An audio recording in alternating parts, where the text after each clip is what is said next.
Welcome to the Legacy Builders podcast, where we are redefining generational wealth one story at a time.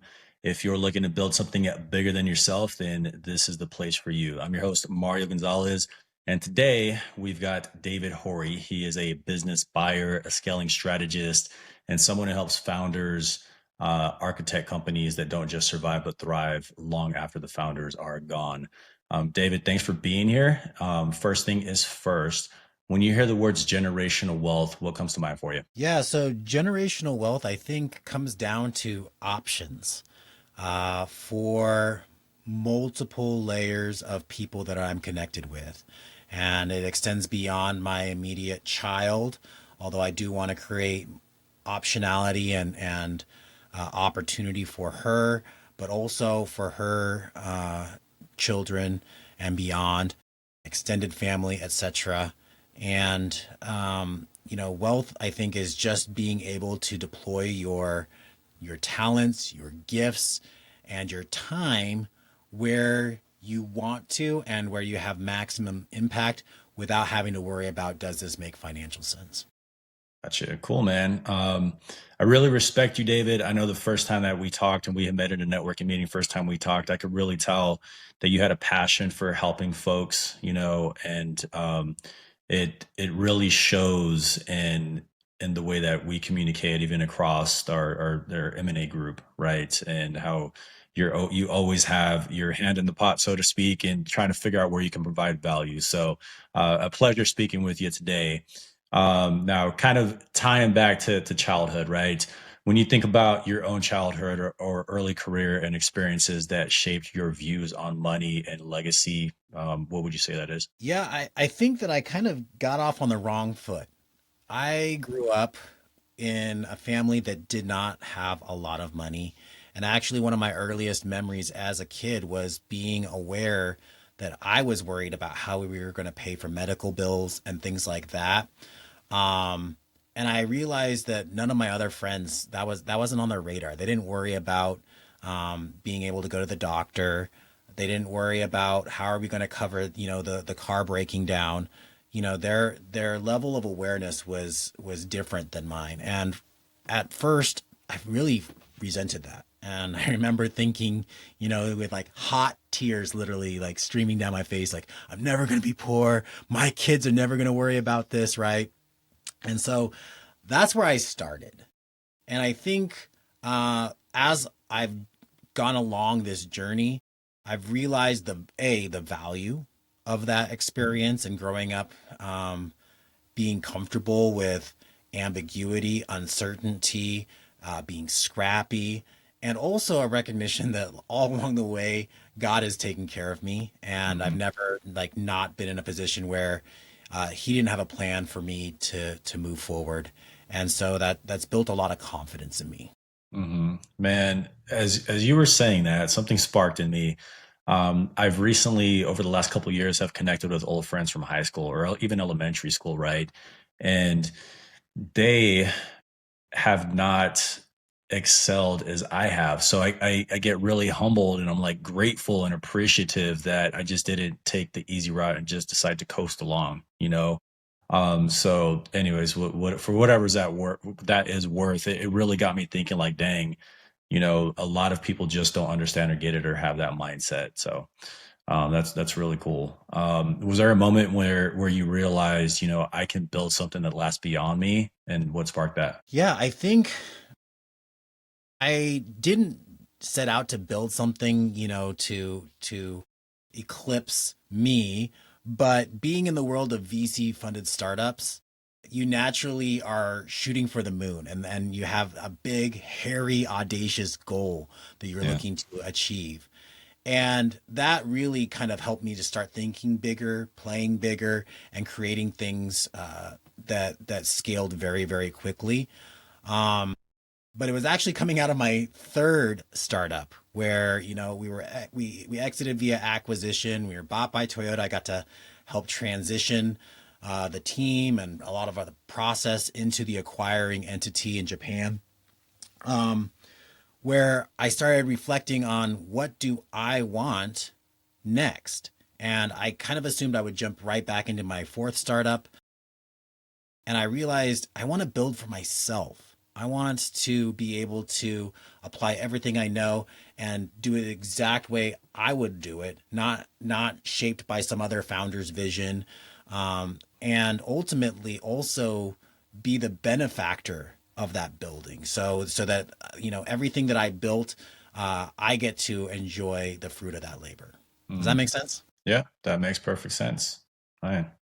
Um, so you've kind of left the world of tech and big exits to go into well drilling, which I thought was really interesting. So for at least for me, the outside looking in, that's kind of a huge like identity shift. What pushed you into that direction? Yeah. And well drilling is a focus for me. I also am looking to buy other businesses in multiple verticals. They're largely partner driven, but yeah, you're right. Going from, self-driving cars to digging holes in the ground can be a big leap. And what I love about, the water industry is not just that how important and foundational it is to society and people's lives, but also uh, it it's been overlooked by technology. The people that work it have worked tremendously hard and are doing tremendously taxing work for decades. And they haven't really probably thought about their retirement or what they're going to do when their body can't keep up with that kind of work. And so there's this opportunity not just to buy businesses that are incredibly valuable and going to remain valuable going into to whatever's next, and it's not going to be replaced by technology or AI, but also helping these people that have created the opportunity for our ecosystem to thrive. And then you apply the ability to up level it with technology, with Hmm. process, with modern methodologies. And there's just, green field opportunity to transform businesses in a critical area where a lot of people just aren't even thinking about it. I Yeah. encounter lots of business owners and people that are looking to become business owners that focus on, the HVACs of the world, electrical Hmm. companies of the world. And nobody's thinking at that level of water. Yeah. And so I just think it's something that I'm believe really strongly in, and I'm going to double down on it. That's great, man. That's really really awesome. Is that there is a that passion behind it, and just the need or want to help and grow and scale the industry. So that's really really awesome. You kind of describe yourself as the opposite of private equity. For people who don't live in that world, what does that actually mean, and why does it matter? Yeah. So if you've never encountered I mean, I guarantee you've encountered private equity, but you might not have realized it, right? If you get one of those annoying windshield chips and you've taken your car to go get that repaired, is there's a high likelihood that you took it to a company that's owned by private equity, because what they do is they have access to tons and tons of capital they use to buy up small local businesses, and they bundle them together and create these massive entities. And so they've done it in windshield repair. They do it in veterinary clinics. They're buying up all the HVAC companies, right? And you can create a lot of value when you do that.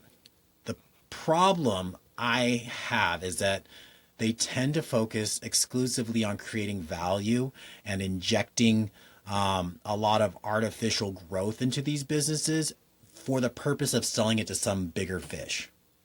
And there isn't this consideration for the livelihoods of the people that are working there, for the legacy, for the customer experience, what's right for the community. And that's why I tend to position myself as maybe the opposite. I wouldn't say anti PE, but the opposite, because I want to create meaningful job opportunities where people Mhm. thrive and create amazing customer experiences and build for the long haul, right? I'm not just looking to fix and flip a business. I want to create a portfolio of businesses Mhm. that are connected and have the optionality of small local options. Gotcha. Cool, man. Cool. So is there a moment in your journey where things like doing things your way actually cost you something, whether it's financially, emotionally, or personally? I mean, yes, there's been a few instances. I think I was working with a CEO of a publicly traded company to hire a critical role for them. And one of the things that I learned is when people show you who you are, you got to believe them the Yeah. first time, right? Yeah. And he set forth a criteria for who he wanted to hire to be, his assistant that was based on superficial requirements. And I'm somebody that is wants to hire people based on merit, on qualifications, skills, ability to deliver outcomes that move the needle for the business. And ultimately, I determined, I was literally told, like, go to Nordstrom, find somebody that's working on the sales floor, a female, and Mhm. hire them. And that's the Yeah. person that he wants to work with. And I determined I was going to find somebody so qualified, so amazing at delivering the things that this individual needed to deliver that he was going to have to change his mind. And so I found a bunch of great people, presented them on paper, and he liked them. And we brought them in for these in person interviews. He walked by the conference room, took one look, and said, cancel the interviews. Right. Mm. So, like, um, I ultimately was unable to change his mind based on qualifications and merit and all those other things. And I left shortly thereafter. But that's something where you have to trust when people show you who they are Mhm. and realize, like, okay, if this is how they're presenting now, uh, Mhm. Yeah. Have you ever found like, especially with employees, you have that period where you interview somebody and then you go through the process and they show you the version of themselves to get the job, right? 2 3 months go by and you kind of start to see a little bit more of the true colors. Oftentimes it's a little tough to identify where the red flags are. I'm just asking from the perspective because, I've started managing and hiring employees within the last year and a half. So it's a whole new ball game. I'm sure you deal with this, issue with business owners all the time. What would you say is a good way to identify some of those red flags that we as business owners might not be looking at or looking for? yeah, one of the best ways I've found, and there's, by the way, people that are performing at the highest level of hiring with the best networks and access to the most elite talent hire duds. Okay. So like, and get false positives. So, Yeah.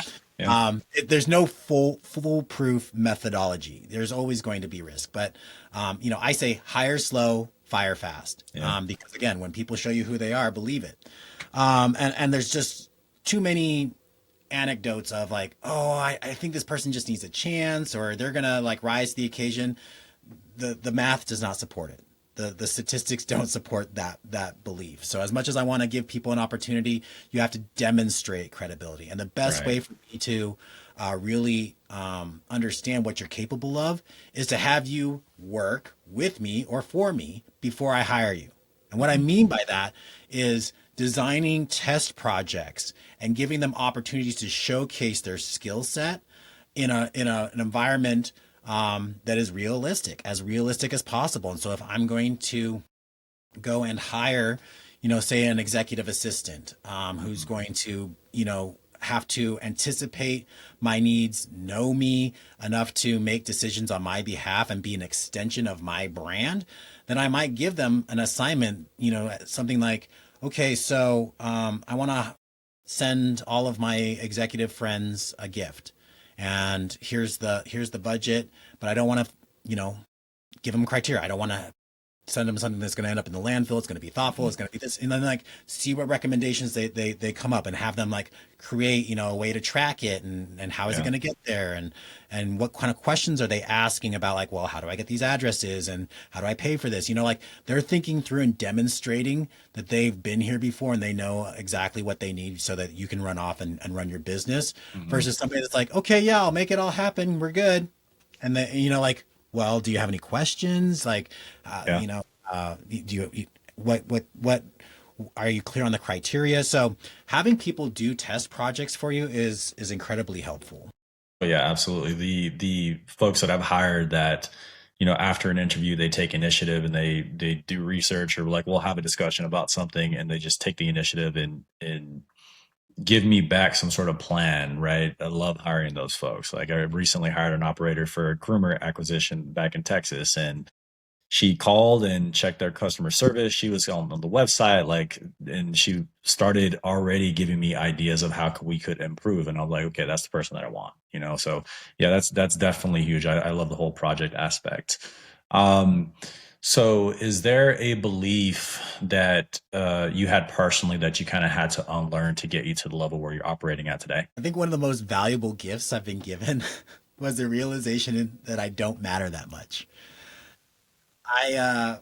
At my second startup, was expecting the birth of my daughter, and I had this elaborate plan. I'd hired a team around myself, and I was going to put together this plan for while I was out on paternity leave for the team to execute on.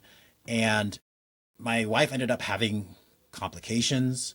We went to the hospital weeks early. My daughter was born prematurely, and so I went from thinking I had a couple more weeks to prepare and set everybody up to just being gone. And like I was Mm, still like in the hospital trying to like text my team and everything. And I was like, I can't. I gotta just unplug completely.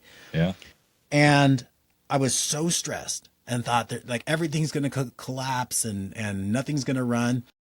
And after a day or two, my team stopped texting me and asking questions, and they just moved on. The Mm, wheel of time kept rolling, the business moved forward, and at that point, I could see what my team was actually capable of. They were just waiting for me to get out of the way and stop micromanaging them mm, and telling them what to do and how. yeah. And I could suddenly have that perspective of, gosh, I was carrying this weight or felt like I was carrying this weight that everything depended on me. And it really didn't actually map to reality. And so Mm, now I catch myself. I'll say like, no, actually do it.